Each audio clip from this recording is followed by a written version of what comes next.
tremendous victory. But several Imperial... Hello, Ray Phoenix here. Welcome to Let's Play Star Wars Battlefront Part 7. So it looks like we've defected again, and this time around we're going to be fighting for the Rebel Alliance as we defend our old base of Yavin 4. We just blew up their Death Star. The Empire's pretty pissed about that, so now they want to take over us. They want to destroy us, which only makes sense, right? It's only fair. We just took something from them, so they want to take something from us. It's a very basic elementary grade school level philosophy here. So right now we're still on Yavin 4 again, is where we were before, but this time we're the rebels this time. We're actually having a significant advantage against the Empire, because we're dressed in army camouflage, and those stormtroopers who just wear white armor that sticks out like a sore thumb. They could get shot and killed by us easy. They can't hide very well. We have a really good advantage, strategic advantage over the Empire in this battle. Look, there's a lot of my radar's telling me there's a lot of Imperials, but they can still have some way to hide, because some of the grass, the tall grass is opaque, so it still is somewhat easy for them to hide, except the tall grass is, but for the most part, yeah, these people are pretty much dead already, they're already done already. So, same thing as always, even though we're a different team, we're just doing the same things before, only this time we're fighting against the Empire, which is kind of confusing how it just flipped you over like that. So now you're playing on a different team, a different side. We're now killing people that used to be our friends. They were our friends, so now they're our enemies. And so it's up to us now to go there and obliterate them, pretty much. So yeah, that's all we have to do in this battle. We have to go and take over the command post, the necessary command post. Well, it's all the command posts, really. All the different command posts, have to go and take them over, and they're going to be spawning everywhere. Because when they know that command post is under attack, they're going to be spawning at their command posts and trying to take us down. But of course, we're the good guys now. We're essentially superheroes now. So we know not all heroes wear capes. And these guys are clearly the bad guys, which reminds me of a very interesting interpretation someone had of Star Wars. I showed some guy once and knew nothing about Star Wars was.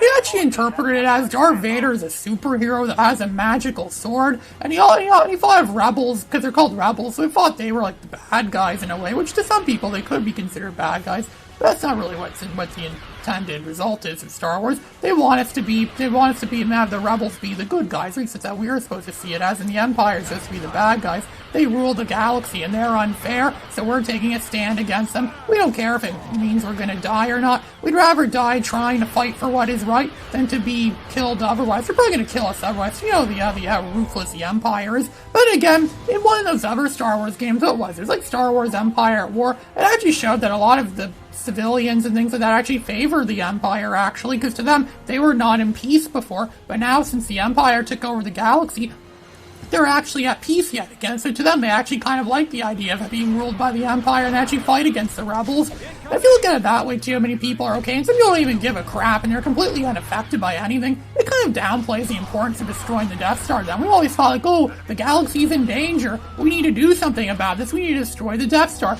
But yeah, we destroyed it, but what would it do? So many people will be unaffected, and the prequels are like that too, the Star Wars prequels. It's like the war that goes on in those movies is just a minor inconvenience happening somewhere far away. We never actually see the full like implications and the full context of the war. I mean, Star Wars: The Clone Wars see a lot, because Star Wars: The Clone Wars is an awesome show. But in the movies, those prequel movies, I don't really see much of that. That's why I often say that if those prequel movies are written as well as the Clone Wars show was, people wouldn't complain about them as much.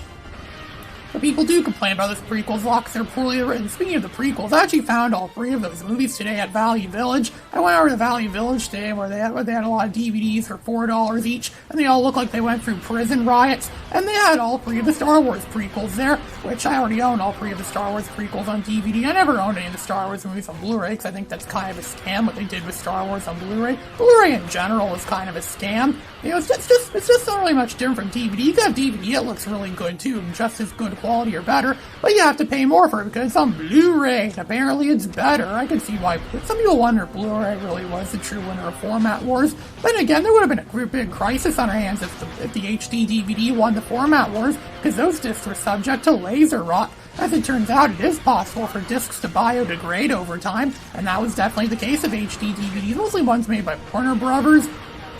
And Star Wars didn't get released on Blu-ray until 2011, so that wasn't really a problem much for Star Wars. It seems to take a long time for Star Wars movies to get released on the newer formats. That was true in the 2000s.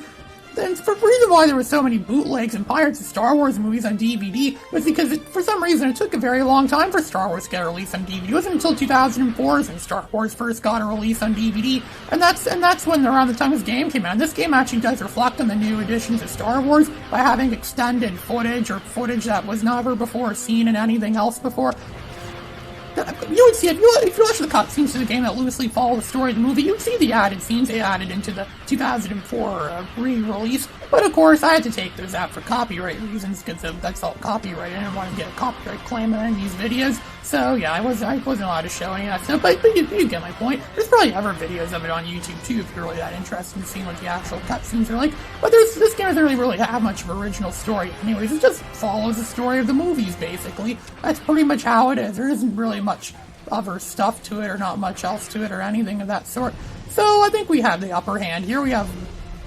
We're winning by a significant margin yet again. Why am I not surprised? It's always by a substantial margin. Oh look, the ATSTs are after us now. But we could run away here. Oh, I've got bombed. They should have Ernest P. Worrell fighting for us. I would be flying if Ernest P. Worrell was in this game. They should put Ernest P. Worrell in more stuff. I know he's been dead for years now, but I still think it would be entertaining to have him in more stuff. Like in that fake trailer someone made, where he had to fight against Joseph Coney, Ernest versus Joseph Coney in 2012. Some people think that was all just a big scam too. And then there was 50 Shades of Bean, where it's Mr. Bean and 50 Shades of Grey. That was really funny too. I really loved that 50 Shades of Bean. The whole movie would have been way better if it got Mr. Bean in that movie. Mr. Bean makes any movie a lot better. Anything is better when Mr. Bean's in it. They should have put Mr. Bean in Star Wars. I would have loved to see Mr. Bean in Star Wars, but no, Disney's not going to do that. Because, as I said before, I'm going to write about my book, Attack on Animation. The entertainment industry, the corporate entertainment industry, is not a democracy. It's pretty obvious to a lot of people. Why think they constantly make so many spin-off movies that no one asks for? Why think those are so commonplace? Obviously because it's not a democracy.